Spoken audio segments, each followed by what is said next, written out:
parental, suas consequências para a vítima, tipos de guardas, assim como meios de diminuição da alienação parental através da guarda compartilhada. É importante que se use o Instituto de Fomento da Guarda Compartilhada para que se possa criar afetividade na criança. Veja bem, se vocês prestarem atenção, quando um casal se separa, e normalmente o filho fica só com um dos genitores, é normal que essa criança seja só a favor da mãe. Ela sempre vai ficar contra o seu genitor, contra o seu pai ou contra a sua mãe. E com a guarda compartilhada, esse afeto, essa solidariedade, essa paixão toda envolvida, não vai deixar de que saia da criança. Então, essa é a importância da guarda compartilhada. Então, também de suma importância que o judiciário brasileiro cada vez mais reconheça a existência dessa síndrome da alienação parental, que eu friso que não é fácil de se constatar. Termine convivência conjugal para que possa, enfim, compreender o melhor interesse do menor. E a minha referência foi Berenice. Assim eu encerro. Felizmente foi 10 minutos. Delícia. Quem é? Oscar. Agiliza a transição. O seu dedo de Oscar é esse aí? Oscar é com você? Lembro? Não. Passa pra mim, por favor.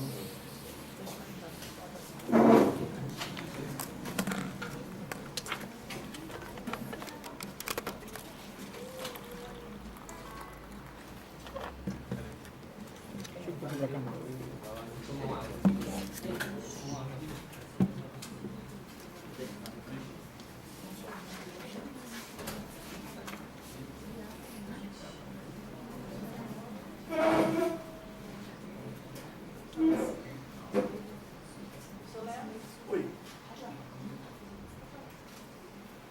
Esse é dele? Uhum.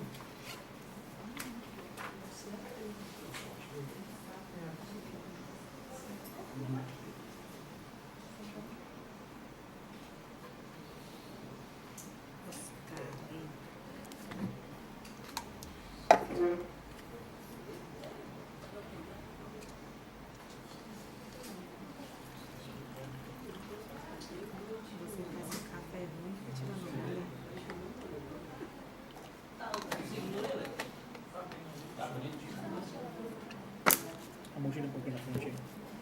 Pode um pouco atrás do café. Isso, mais pra frente um pouquinho. Tô bebendo ainda, não bebi tudo não. Mais um pouquinho só, um pouquinho só. Um pouquinho só, um pouquinho só. Pra lá, pra lá. Ainda tem um pãozinho aí, tirando. Bota ali no meu lugar. Pra lá mais um pouco, pra lá. Tem pão, tem bolo, tem chocolate. Ainda tem chocolate aí, pessoal? Tem. Leva aí. Essa linha tá por aí. Celinha chegou aí. Cadê a chocolate em cima? Vixe, esse é caro, você não tem dinheiro. Esse é caro. Esse aqui foi, recebeu ordenado, recebeu. Chocolate belga. Os caras não falam isso não, né? Falando não. Esse é o programa. Para não perder tempo, faz o seguinte, manda outro apresentar e abre outro notebook aqui. Esse meu notebook acho que não vai ler. Adianta o ter no pendrive e eu abro o notebook aqui. É o meu, é?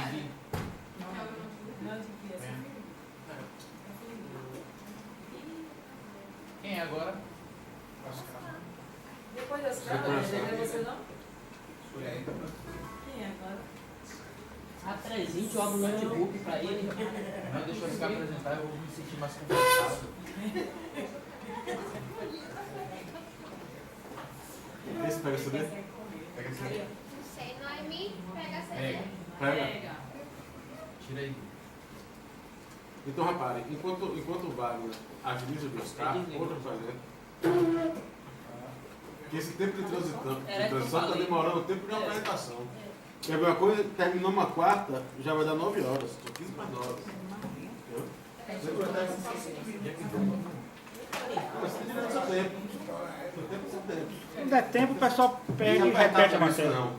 É só pra gente agilizar essa transição, entendeu? Tem que ter a data do O meu tem que adaptar. Eu acho que eu tenho aqui. Tem aqui não. Cadê o CD? Tem que vir. Tem que vir. É. Gente chique, Eu ia trazer o outro. Noemi com quem é Noemi? Professor Leandro, Noemi contigo? É. Então, passei. Quem não puder apresentar agora, faz de novo a matéria, faz com mais calma. Viu? E hoje é o último dia, não dá mais. Cadê o CD, Gui? Já era. Já foi. Na companhia de Celinha. Ah, minha frente tá comigo. Ah, Oscar me apresentado eu saí. Esse agora? Noemi? Passa solta aí, velho. Deixa eu botar aqui no negócio. Deixa eu achar. CD, velho.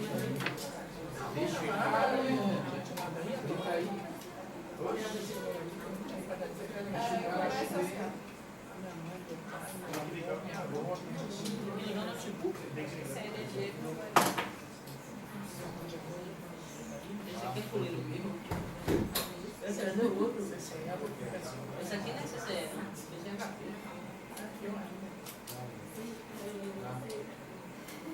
Deus.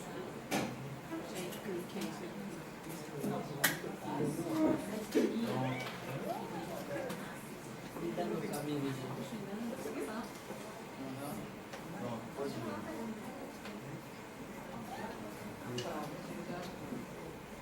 Pronto, Oscar. Pronto, lindão. Location.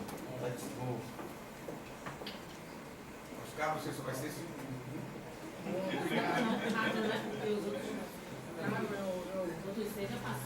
Sucinto, objetivo, lindo, maravilhoso. Gaste C10, Oscar.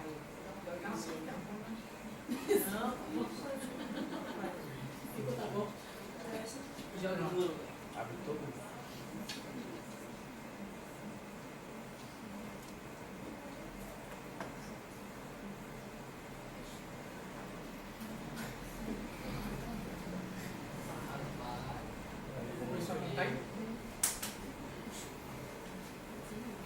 Boa noite a todos, meu nome é Oscar.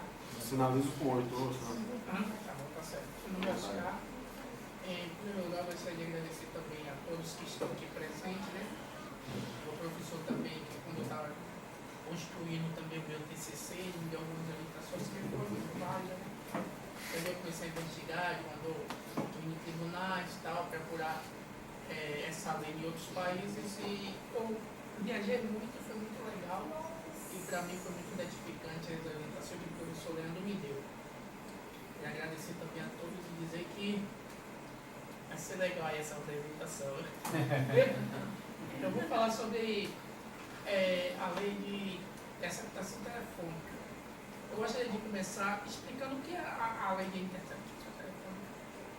Essa lei diz que quando um terceiro que se fica no meio do bolso com autorização de um juiz de ofício, e assim ele começa a investigar fato criminal. É bom deixar bem claro que a interpretação telefônica ela tem alguns requisitos, né?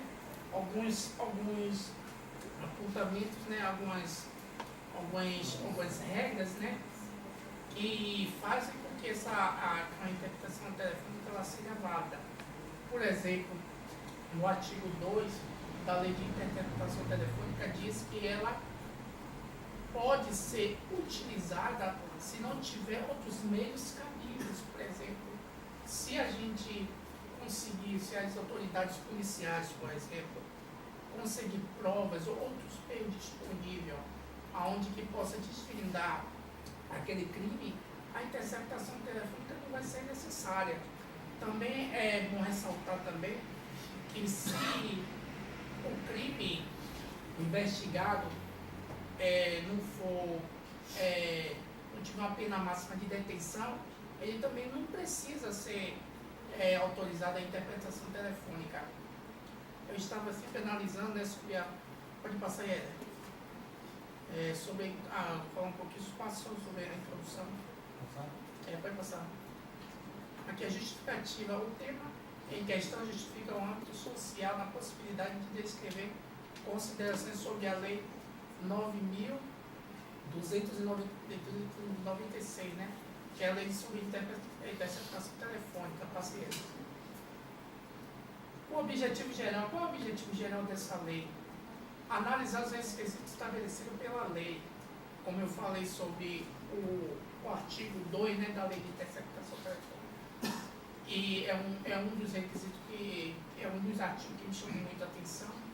Também o requisito, o artigo 5º também foi um que me chamou muito a atenção, que houve também algumas controvérsias, né, porque lá no artigo 5º da Lei de Interceptação Telefônica diz que a interceptação telefônica ela tem um período de tempo, ou seja, de 15 dias prorrogável pelo mesmo período. Só que eu estudando e buscando vários meios como tribunais superiores, eu vim entender que alguns tribunais, né, superiores, ele tem um entendimento diferente, que diz que não há um período, um prazo determinado para que se finalize a interceptação telefônica. Ou seja, houve-se caso, aqui na Bahia, quando eu fui lá no Tribunal mesmo de Justiça da Bahia, eu comecei a ver alguns casos que saem em jornais e outras coisas, e me surpreendeu muito que teve investigações sobre a interpretação telefônica que demorou 24 anos. Impressionante isso, né? 24 anos, uma pessoa sendo investigada.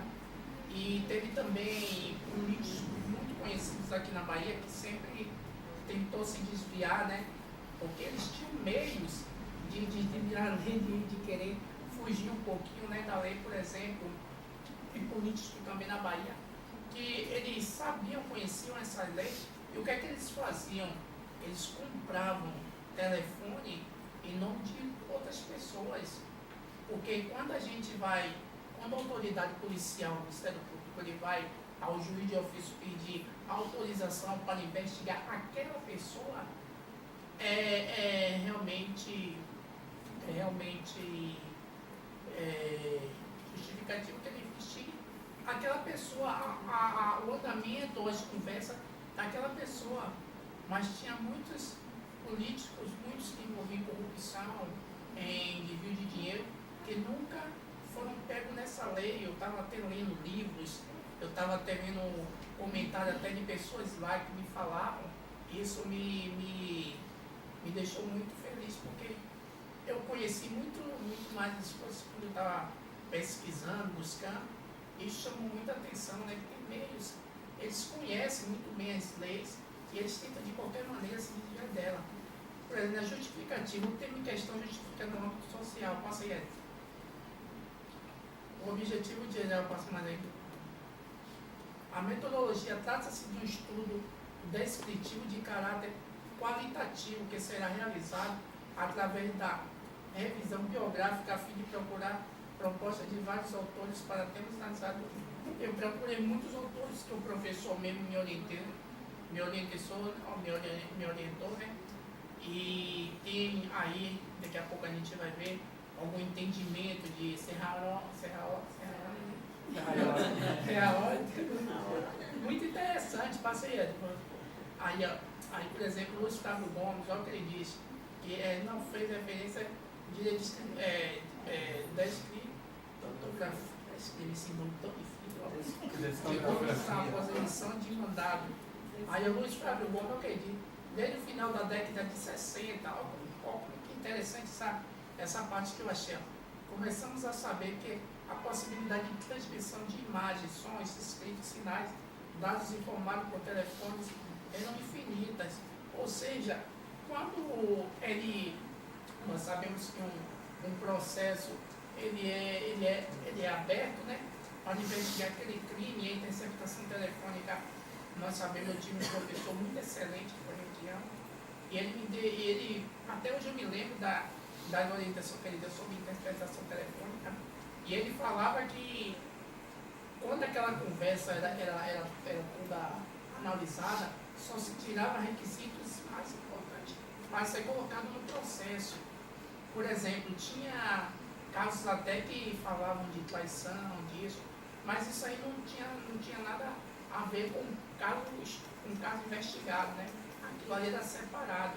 E ele também me falou que, por exemplo, quando a autoridade policial ele pedia para investigar aquela pessoa sobre, por exemplo, a prática de tráfico de droga, se no andamento daquela interceptação telefônica descobrisse que houve um caso de homicídio, o que aconteceria? Seria aberto outro processo para que seja investigado a prática do homicídio que foi praticado por aquele mesmo cidadão que estava sendo investigado por a prática de tráfico. Não seria incluído no mesmo processo essas duas práticas. Isso me chamou muita atenção. E também eu gostaria de falar também sobre alguns aspectos que eu busquei sobre outros países, como o professor mesmo me orientou. Quando houve a promulgação da Lei de Direitos Humanos, junto com a aprovação da lei europeia, né, incorporado o direito à privacidade, ou seja, isso trouxe uma confusão muito grande na europeia, porque tinha países que tinham interpretação telefônica e investigava isso. Então, quando essa lei e países que adotavam assim, compor, né, o país europeu, isso trouxe muita confusão, porque chegaram ao ponto de eles disserem que a lei de interceptação telefônica nesses países se tornavam-se ilegais, ou seja, muitas pessoas que eram investigados, eles eram absolvidos porque eles se faziam dessa formulação da lei de direitos humanos e da lei em que foi incorporada a aprovação da lei europeia, né? E me chamou a atenção também para uma definição muito rápida aqui sobre em Nova York também, quando tinha essa interpretação telefônica, que eles acham qualquer coisa na chave. Ele pegava a interceptação telefônica, o que eles faziam? Eles tinham até um filme onde um autor, né, ele roubava um diamante, escondia em um lugar. Interessante isso. E quando ele saiu da cadeia, o prédio que ele escondeu o diamante se tornou em um departamento de polícia. O que foi que ele fez? Ele se disfarçou de polícia para poder tirar aquele diamante. E de uma desse filme ele trouxe o quê? Quando o caminhão foi trazido cheio de droga, o que aconteceu? A interceptação telefônica identificou aquele caminhão está cheio de droga. Ou seja, ele disse, não, vamos esperar aprender o que? Os grandes, né? Então, o que aconteceu? A interceptação telefônica, ela traz essa arma tão importante para a polícia, porque ele identificando o crime que ainda vai acontecer, ele tem a forma de se preparar para ele, para não seja preso só os peixes pequenos, mas sim os grandes, né? Então, para definir, né, nas considerações finais, vou botar logo aí, que é o meu colega ali, eu escolho considerações finais. No Brasil, até a interceptação telefônica é um princípio constitucional que só pode ser violado por uma ordem judicial.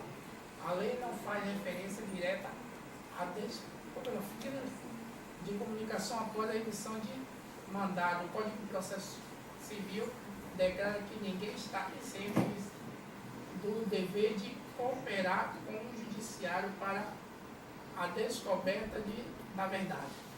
Pode estar na parte aí. Eu procurei muitos aí que o professor me indicou, né?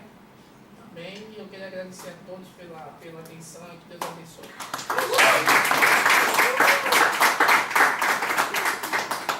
Muito bem, querido. Parabéns. Noemi. Eu já conheço. Sou jovem. Vamos junto. Valeu, professor.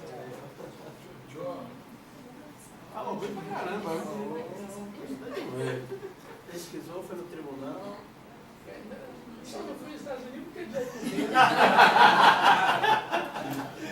Você não paga não. Ai, ai. Você não paga não. Você podia.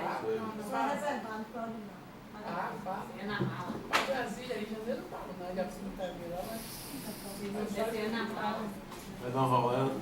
Você entrava na minha mala e jogava para lá. É na mala. Ligava pra Trump. Ligava pra Trump. Eu te mandava a passagem. Paguei chinês da China toda.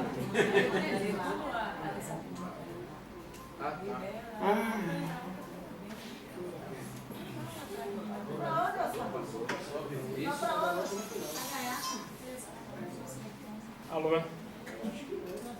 Oi? Quem quer falar com ele? Foi?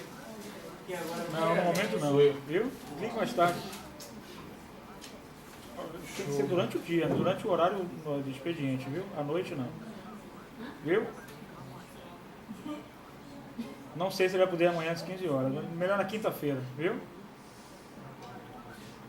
Nada. Tá preso. Hã? Tá preso. Tá preso, é. Tá preso? Tá preso. Ah, tá preso tem que pagar nesse horário. Quando tá solto, não pode. Yara, pode me ajudar aqui?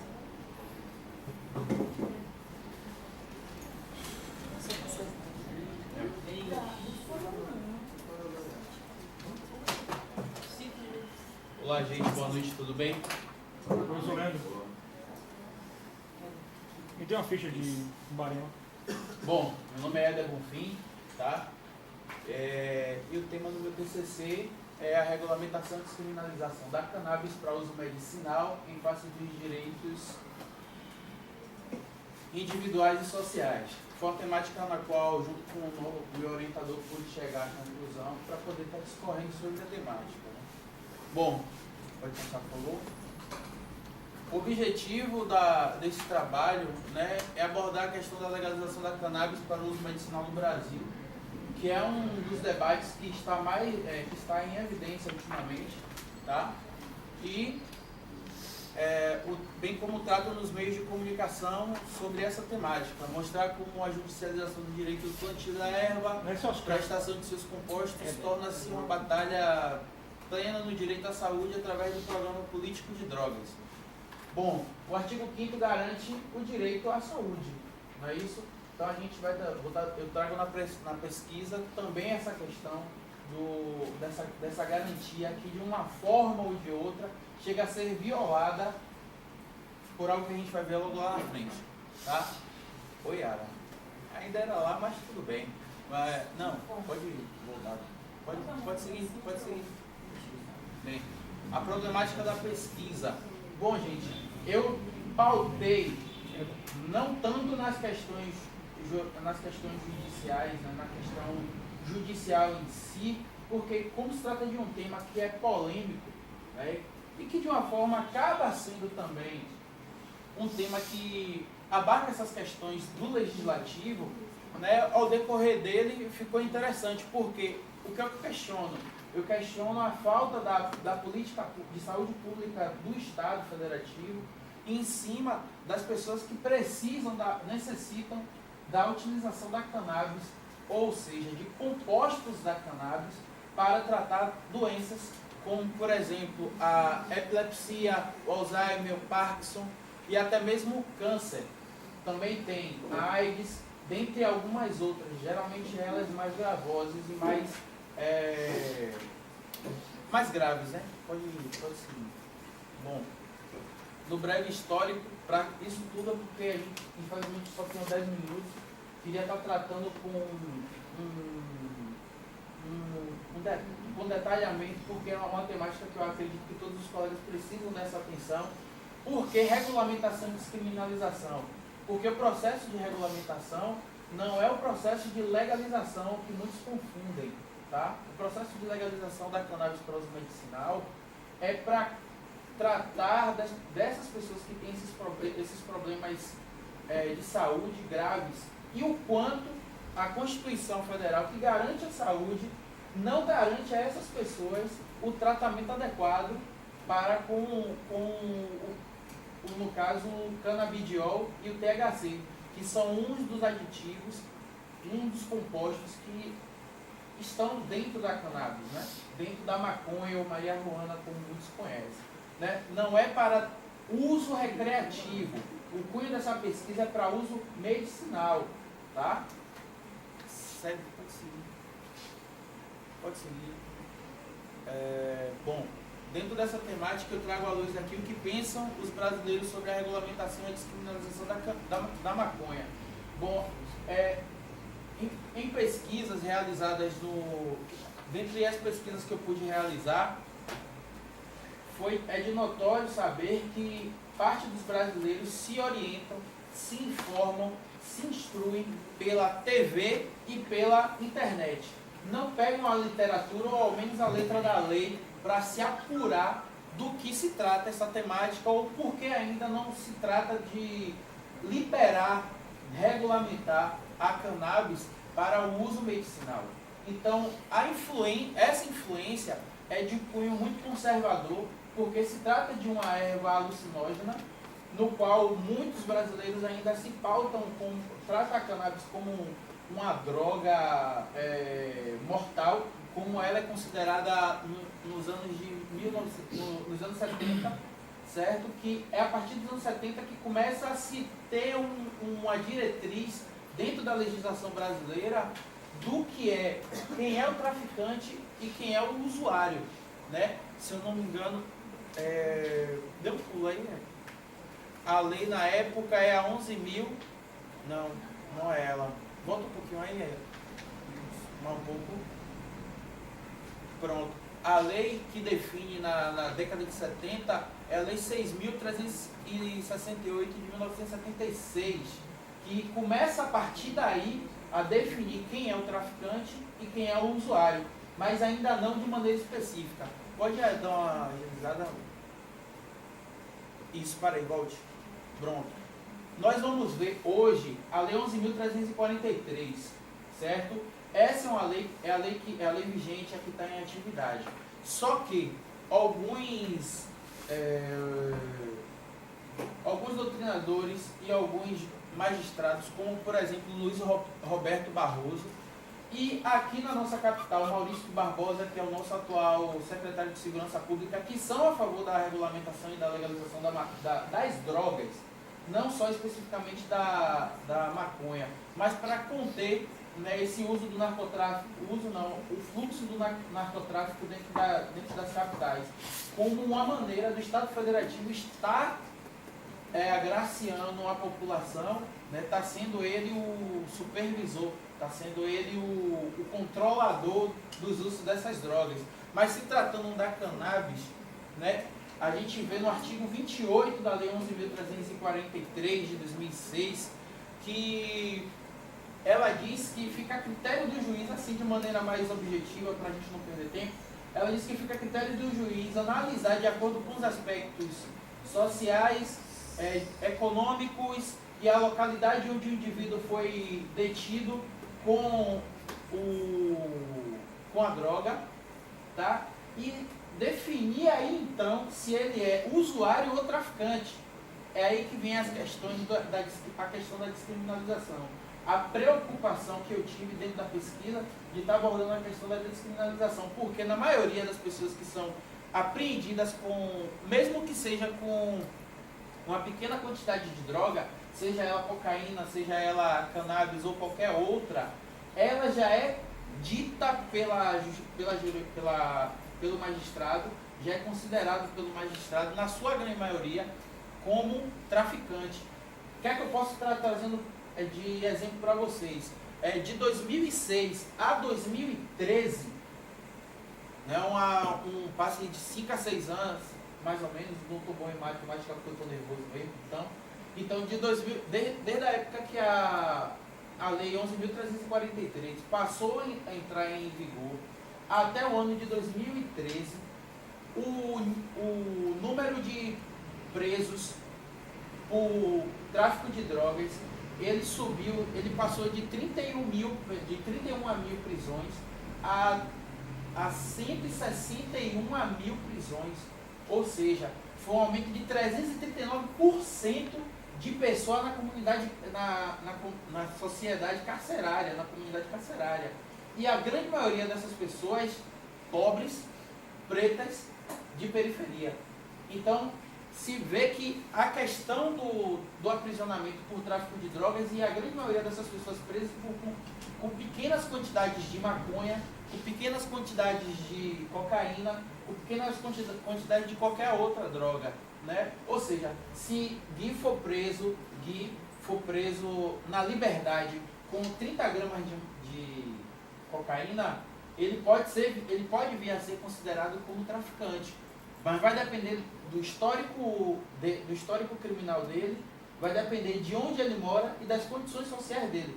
Porém, se um pobre, preto, de periferia, com condições econômicas abaixo do convencional ou diferente, discrepante da de Gui, que é nosso querido Wagner, for preso no corredor da Vitória, ele já automaticamente, na sua grande maioria, onde eu pude fazer a pesquisa e me embasar na grande maioria das pessoas que são presas nessas regiões ou até mesmo nos bairros periféricos, suburbanos, eles já são considerados e apreendidos como traficantes, enquadrados na lei como tal, certo? Pode passar. A jurisprudência que eu trouxe foi o cultivo de maconha em tratamento medicinal, né, em autorização excepcional. Essa autorização excepcional se deu por conta da gravidade da doença da criança, no caso. É uma criança de 17 anos que ela tem a síndrome de Silva-Rousseau e hemiparesia distônica direita. Ou seja, além dela ter o processo convulsivo, além dela ter o processo de dolorização, ela sente dores e dores gritantes, dores assim absurdas no corpo, né? Ela tem a necessidade de, isso são comprovações científicas com base em alguns países que já fizeram a liberação da maconha, como Holanda, Bolívia, Uruguai, nosso irmão aqui mais recentemente Canadá e Estados Unidos. Então, a base da pesquisa foi à luz desses locais que eu pude trazer para poder estar evidenciando aqui. Dentro do conteúdo eu coloquei a experiência do Uruguai, né, que recentemente que entre 2010 e 2015 liberou a cannabis, é quem eu pude trazer da América do Sul como exemplo para poder estar tratando dessa temática, fora as questões dos lobbies, os interesses dos lobistas na liberação da cannabis dentro dos países sul-americanos, né, que eu também abordei nessa questão. Tá? Pode passar. Pode passar. Bom, essa jurisprudência, gente, ela está em segredo de justiça. O link da jurisprudência está aqui, tá certo? Trata-se de um acordo que não pode ser divulgado em razão do processo de tramitar em segredo de justiça, como eu já tinha dito. Pode passar. Bem, a conclusão, concluo sem fechar a discussão, pois há um imenso desafio e envolve atores que em rede ou com iniciativas micro enfrentam a estigmação. Enfim, é um tema polêmico, eu gostaria de ter tido os 20 minutos para poder estar discorrendo sobre, que seria muito interessante. Eu acredito que ainda também não daria tempo para estar abordando tal, certo? Essas são as referências bibliográficas nas quais eu embasei a pesquisa e obrigado. Só faltou um montinho ali que o Oscar botou para ficar. Você tirei? Obrigado. Por vocês? Por vocês. Sim, sim. São 9 e 16. Já vou pegar o pé.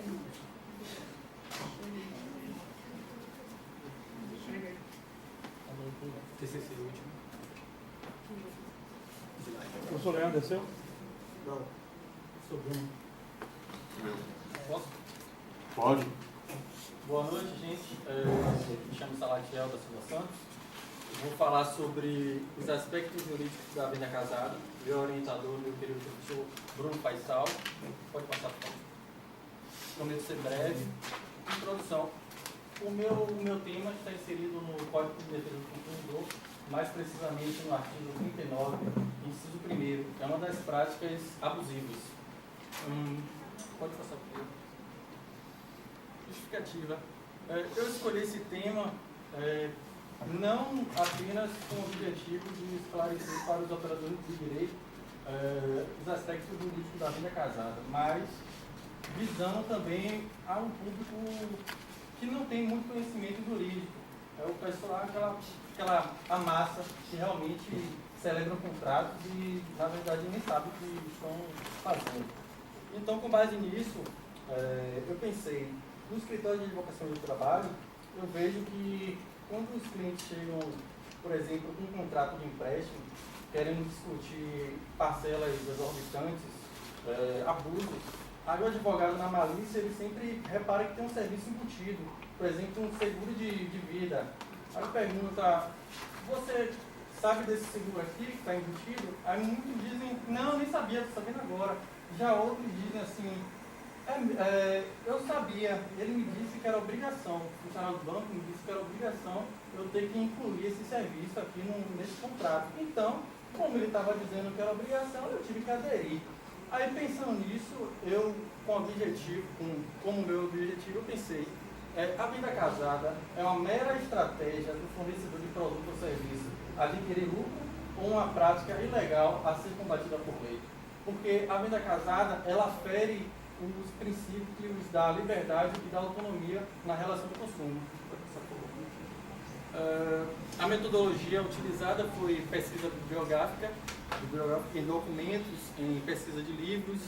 Vou passar para o segundo. O conceito, o artigo 39, inciso 1º, ele traz o conceito de venda casada. Podemos dividir em duas partes. Na primeira parte, ele diz que é quando o fornecedor de produto ou serviço ele condiciona a aquisição de um serviço ou produto como obrigação para que a pessoa adquira aquele produto ou serviço que ela realmente deseja. Ou seja, ele chega e diz, para você adquirir esse produto aqui, você tem que adquirir outro produto.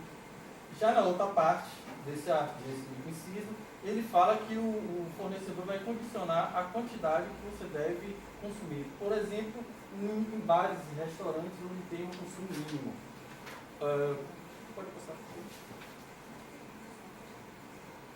Pensando nisso, o nosso querido Código de Defesa do Consumidor trouxe a questão do controle da cláusula preço, que é a possibilidade que o consumidor tem, diante dessa visibilidade, de tentar reaver ou revisar esse contrato, para poder ajustar e trazer um equilíbrio entre as partes. Passar, por favor. Passar. Existe também a figura da venda casada legal. É uma venda casada, sim. Porém, aqui não há frustração do princípio da liberdade e da autonomia. Porque, por exemplo, naquelas promoções, pague 2, leve 3. Quando o comerciante oferece a opção para o consumidor adquirir uma unidade de forma por um preço justo, em vez de só ter essa opção de levar 2 para poder pagar 2 para poder levar 3, nesse caso aí não há frustração do princípio da liberdade e da autonomia, porque ele vai ter opções. Então, quando há opções para o consumidor, não há frustração não há a incidência da venda casada ilegal. Diante disso, a venda casada, quando ela é ilegal, ela vai acabar trazendo um desequilíbrio contratual, porque sabemos que o consumidor é a parte hipossuficiente da relação de consumo e o fornecedor é um multimilionário com seus contratos já prontos, seus contratos de adesão já prontos, então o consumidor acaba se vendo obrigado a aceitar o que é imposto pelo fornecedor. Pensando nisso, quando isso acontecer, o que a gente pode fazer? A gente pode estar procurando o PROCON, pode estar procurando também a Delegacia do Consumidor, acionando o Ministério Público, ou até mesmo ajuizando uma ação, que é uma das formas de poder coibir essa prática da venda casada. Pode passar. As referências seguem-se, aí não vou dizer todas, por causa do tempo, né, para os colegas, mas diante disso conclui-se que a venda casada ela é ilegal quando ela fere o princípio da liberdade e autonomia do consumidor. Quando é imposto ao consumidor obrigações desleais, onde o consumidor tem que acabar aderindo serviços ou produtos que ele muitas vezes nem precisava, causando assim prejuízos financeiros. Obrigado.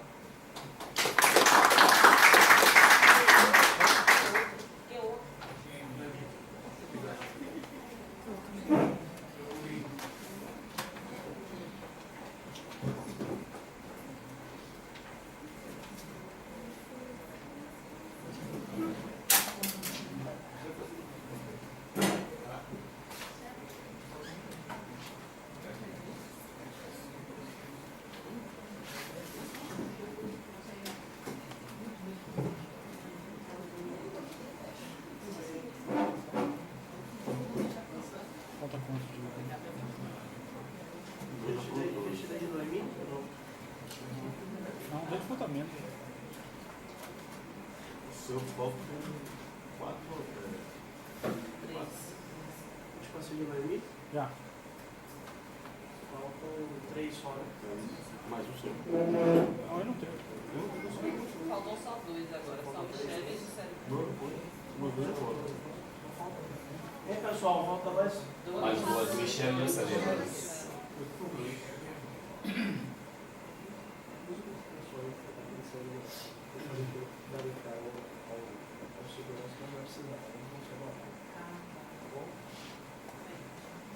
Boa noite, pessoal. Eu me chamo Noemi Barreto e eu vou tratar sobre os aspectos jurídicos da abordagem policial na Bahia. Meu orientador, né, nosso querido Leandro, e agradeço desde já essa sumidade, que é Martinez. Uma salva de palmas, por favor. Uma salva de palmas. Me ajudou. Tira a foto aqui, Michele, por favor. Várias considerações e é uma pessoa super paciente. Uma foto. Comigo. Bote no Face, Instagram, tudo, viu? Tire outra foto. Sobre a introdução. A abordagem policial é um dos instrumentos utilizados pela Polícia Militar da Bahia, visando a prevenção de crimes. Neste artigo serão analisados aspectos importantes em relação à aplicação prática do procedimento de abordagem.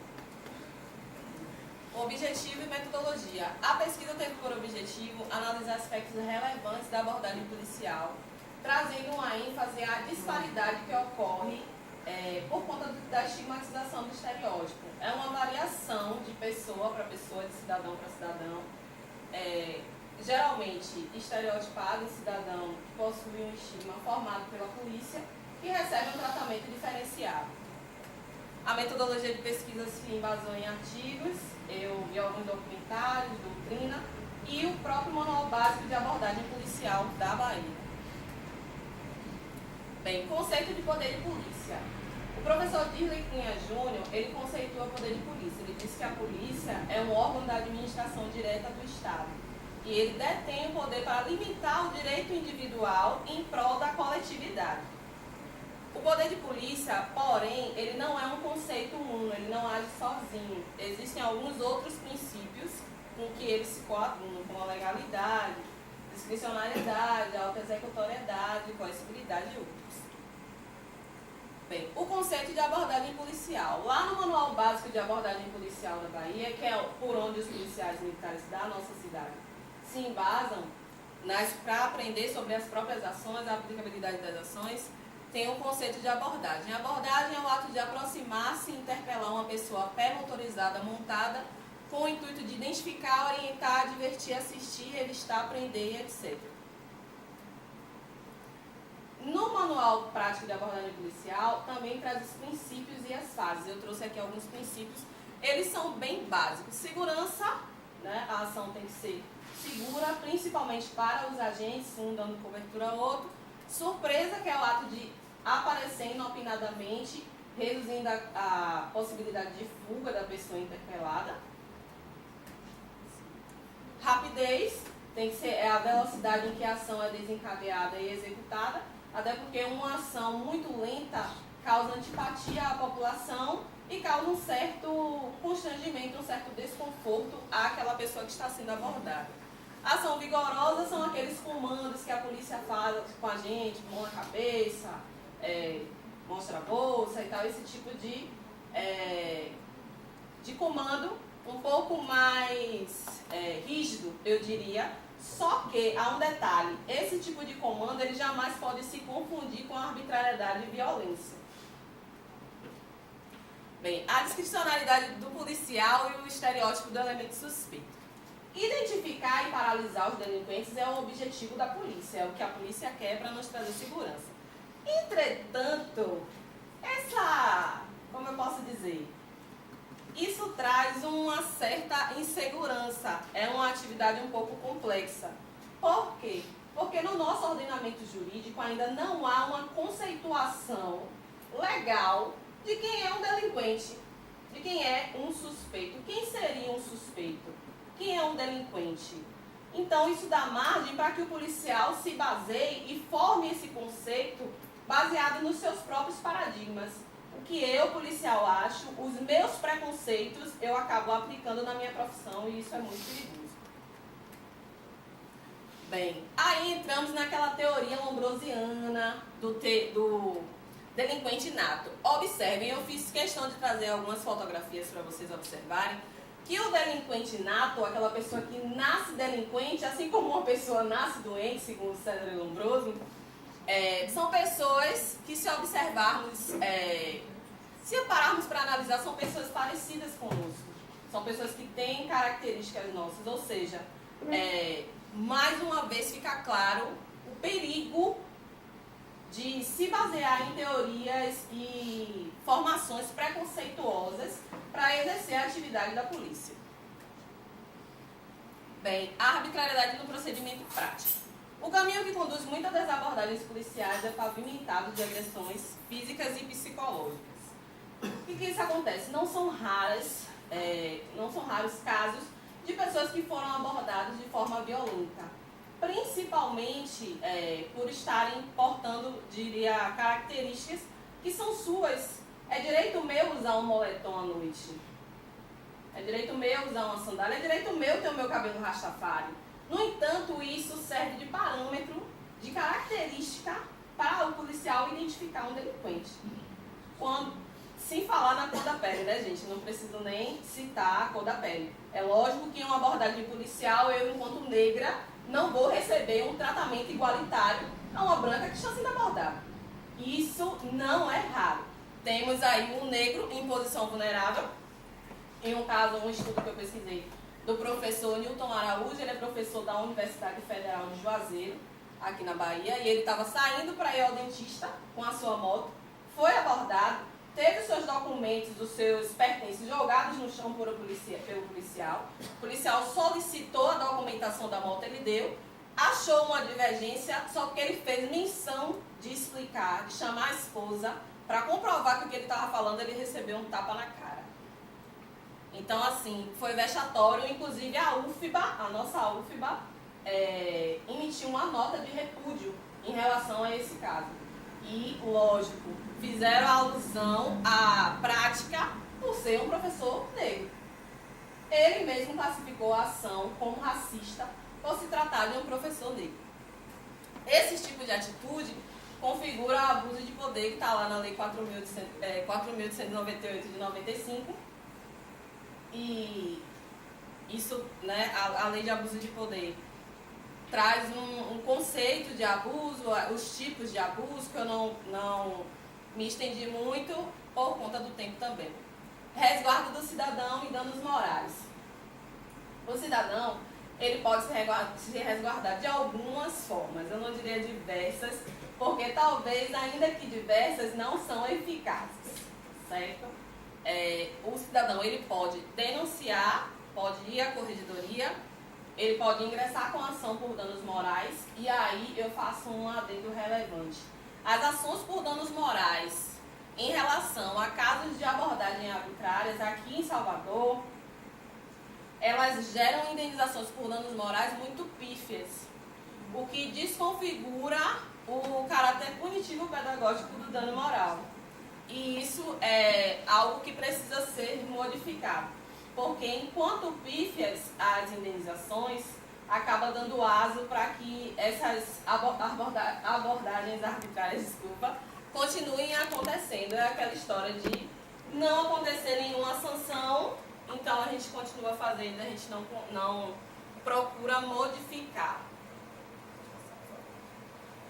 Bem, concluindo.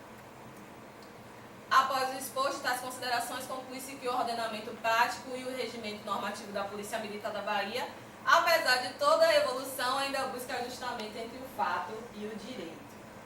O dano moral por abuso de poder exige do magistrado uma visão punitiva e repreensiva. Os valores indenizatórios, como eu acabei de dizer, devem ser majorados a fim de suprir o caráter punitivo pedagógico do dano moral, visando o combate efetivo de todas as espécies de abuso de poder. Agradeço a todos. E eu gostaria de finalizar dizendo que, parafraseando aqui Milton, se eu cheguei até aqui é porque me apoiei no ombro de grandes mestres.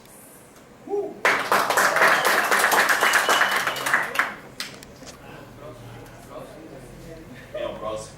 Fechou. Parabéns, né? Beijo. Um beijo bem gostoso. Obrigada. Nota 10. Professor Leandro. Michele.